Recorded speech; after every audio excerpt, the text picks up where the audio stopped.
You're lying in bed right now, staring at your phone. There's a message you know you shouldn't send. You know how this person makes you feel, the pit in your stomach when they don't reply for hours, the flood of relief when they finally do, the constant loop of, do they actually like me, playing on repeat in the back of your skull. You know this isn't healthy.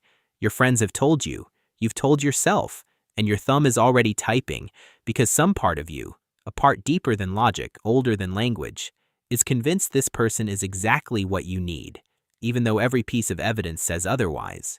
And here's the part nobody explains. That pull you feel toward the wrong person isn't a flaw in your character. It's a feature of your nervous system, and it was installed before you could speak. In the late 1950s, British psychiatrist John Bowlby was studying something that made the medical establishment uncomfortable. He was working with children who had been separated from their mothers during World War II, orphaned, evacuated, placed in institutions. And what he observed wasn't just sadness, it was a pattern. These children didn't just miss their mothers, they organized their entire behavior around the absence. Some became clingy, desperate, constantly reaching for any adult who might stay. Others shut down, stopped crying, stopped asking, stopped needing anyone at all. The pain was the same, the strategies were opposite. Bowlby called this attachment theory. The idea was simple and devastating. The way your primary caregiver responded to you in the first 2 years of life creates a blueprint, a template your nervous system uses for every close relationship you'll ever have. Not a suggestion, a blueprint. Your body learned the rules of love before your brain could form a sentence. Think about this. You didn't choose your attachment style. You didn't sit down at age 2 and decide, I'm going to be anxious in relationships. Your nervous system observed how love worked in your house. Was it consistent or unpredictable? Was closeness safe or dangerous? Did asking for comfort get you held or ignored? And it wrote the code, and that code is still running, right now, while you're staring at that text. In 1969, developmental psychologist Mary Ainsworth at Johns Hopkins University designed an experiment that made this invisible blueprint visible. She called it the strange situation. A mother and infant are in a room. The mother leaves. A stranger enters. The mother returns. What Ainsworth measured wasn't the separation. It was the reunion. What happened when the mother came back? Some infants ran to their mother, were comforted, and went back to playing.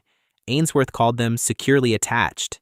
Others clung to their mother crying, unable to be soothed, even though she was right there, anxiously attached. And a third group did something that looked like strength but wasn't. They ignored the mother entirely, didn't look at her, didn't reach for her, avoidantly attached. 3 patterns, 3 blueprints. And here's what 40 years of research since Ainsworth has confirmed. These patterns don't disappear when you grow up. They go underground. They stop being about your mother and start being about your partner. The anxious child becomes the adult who checks their phone 60 times a day waiting for a reply. The avoidant child becomes the adult who pulls away the moment someone gets too close. And the cruelest part of this system?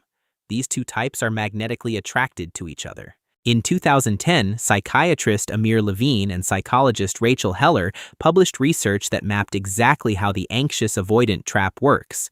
The anxious person craves closeness, intensity, reassurance. The avoidant person craves space, independence, control. When they meet, the anxious person interprets the avoidant's distance as a challenge, a signal that this relationship matters, that they need to try harder, that the love is deep because it's difficult, and the avoidant person interprets the anxious person's intensity as confirmation that relationships are suffocating, which pushes them further away, which makes the anxious person pursue harder, which makes the avoidant person retreat further. It's a loop, and both people feel like they're experiencing something powerful. They are. They're just experiencing their wounds, not their love. You're not choosing them. Your nervous system is. And here's the part that explains why this feels indistinguishable from real passion. In 2005, biological anthropologist Helen Fisher at Rutgers University put people who had recently been rejected by a romantic partner inside an fMRI machine and scanned their brains. What she found was startling. The brain of someone going through a breakup looked nearly identical to the brain of someone going through cocaine withdrawal. Same regions, same activation patterns. The ventral tegmental area, your brain's primary dopamine factory, was firing on all cylinders, not because the relationship was good, because the reward was intermittent. This is the same mechanism B.F. Skinner discovered in the 1950s with his variable ratio reinforcement schedule. A rat that gets a pellet every single time it presses a lever will eventually lose interest. But a rat that gets a pellet unpredictably, sometimes after 3 presses, sometimes after 30, will press that lever compulsively, forever. That person who texts you back instantly one day and disappears for 3, that's the lever, and you can't stop pressing it. Anxiety is not attraction. Your body just can't tell the difference. So, if the anxious avoidant trap is neurological and the intermittent reinforcement is chemical, and the blueprint was written before you could talk, are you just stuck? No. But the way out isn't what you'd expect. It isn't finding the right person. It's recognizing what the wrong person feels like and understanding why it feels so right. Psychiatrist Bessel van der Kolk at Boston University has spent decades studying what he calls repetition compulsion, the phenomenon where people unconsciously recreate the emotional conditions of their original wounds, not because they enjoy the pain, because the nervous system is trying to solve an old equation. If I can get this unavailable person to love me, then the original rejection is undone. If I can make this chaotic relationship work, then my childhood finally makes sense. You're not addicted to them. You're addicted to the pattern, and the pattern has a tell. The wrong person doesn't feel calm. They feel electric. The relationship doesn't feel stable.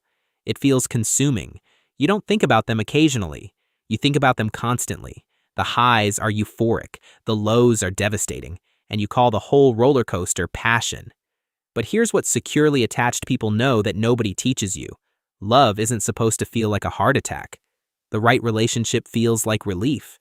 Not fireworks, foundation, not chaos, quiet, not, I can't stop thinking about them. I don't need to think about them because I know they're there. The butterflies in your stomach aren't excitement. They're your nervous system recognizing a familiar threat and calling it home. So that text on your phone, the one you know you shouldn't send, the pull you feel isn't love, it's recognition. Your nervous system met someone who feels like an old wound, and it lit up every alarm and reward system in your body simultaneously. The chaos feels like home. But home was never safe. You just didn't know anywhere else. You're lying in bed, thumb hovering, and now you know something you didn't know 30 seconds ago. That feeling you call love? It might just be your childhood still looking for an ending it never got.